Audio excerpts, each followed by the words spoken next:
Carino, Lieutenant Labert will be your new platoon leader.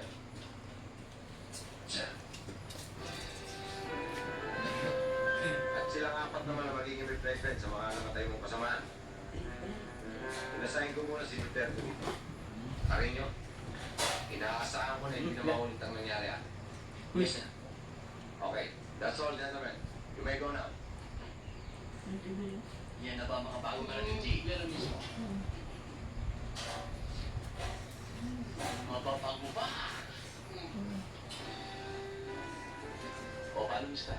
O, mister, wala ka naman eh. May problema, tawag ka na sa akin. O, syempre, kanina pa ako tatawag dito, ikaw lang. Ikaw. Ingat ka. Yakinin mo. Ay. Ulit, pag may problema, tawag ka. Sige. G.